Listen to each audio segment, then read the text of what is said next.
Okay, this is a short review of Chapter 5 of Stephen Covey's The 7 Habits of Highly Effective People. This chapter is called First Seek to Understand and Then Be Understood. What he is talking about in this chapter is the importance of not only listening to people but empathizing with people. That is, not just listening to the rationale or the logic of their arguments and of their points and of their concerns, but actually trying to understand how they feel from an emotional point of view. It's about trying to understand how they see the world and why they have come to the opinion and the thought process that they have.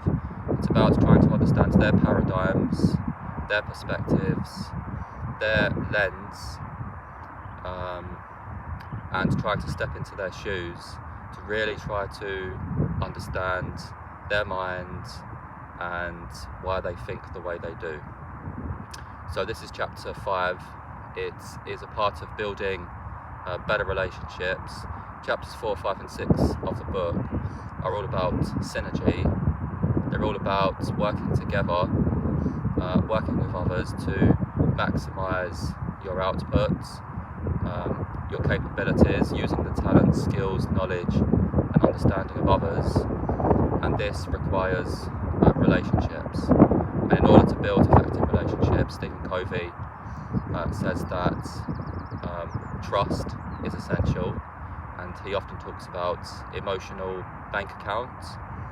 So when you actively listen to people and empathise and understand them and are slow to judge but quick to sympathise,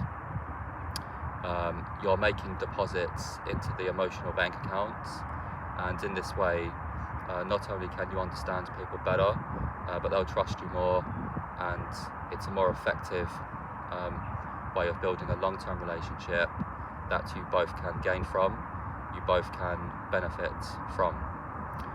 Right from the outset, at the start of the chapter, he tells the story of a man who is having problems with his eyesight, and so goes to see an optician. The optician sits him down at his desk and hands him his glasses. The person puts the glasses on, and far from improving their eyesight, the glasses have actually made everything blurry. They've made his vision worse, so he can't see anything. And he tells the story right from the start of the chapter to illustrate the point that people are quick to project what they think and how they see the world onto others when they're having conversations.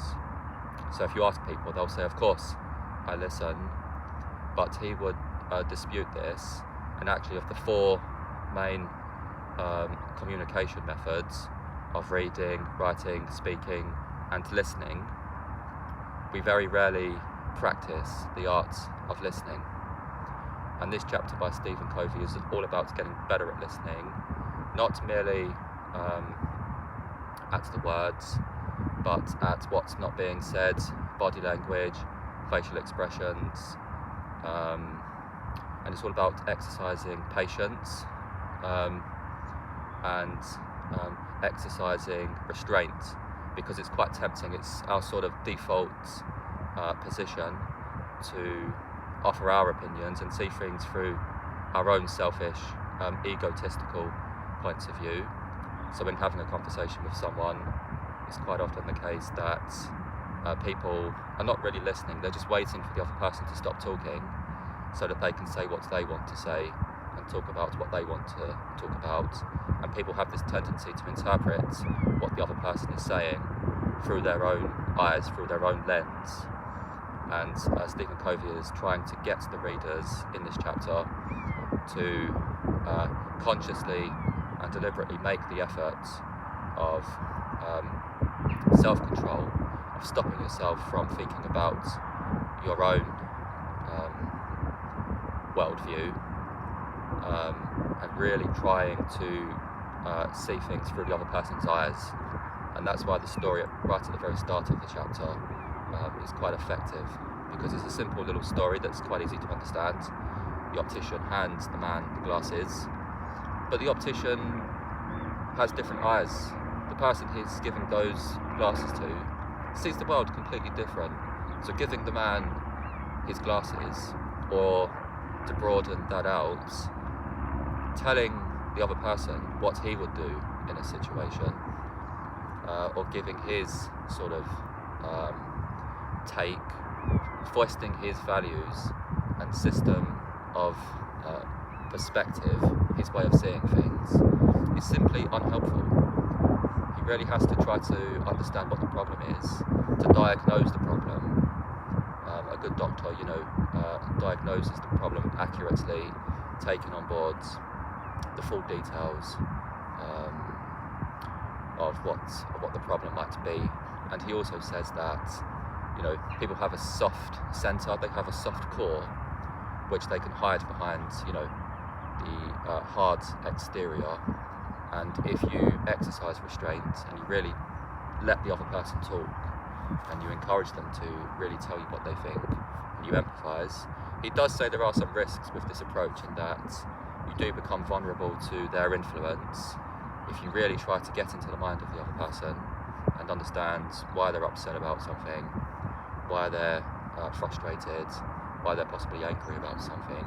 You do take that emotion on yourself, but this might be a better way to actually get to the root of the problem and to solve it, and come to trust each other a little bit more, so that you're able to work together more closely in the future, and you develop trust with that person, so that in the future you can synergize and help each other with both of your problems in the future.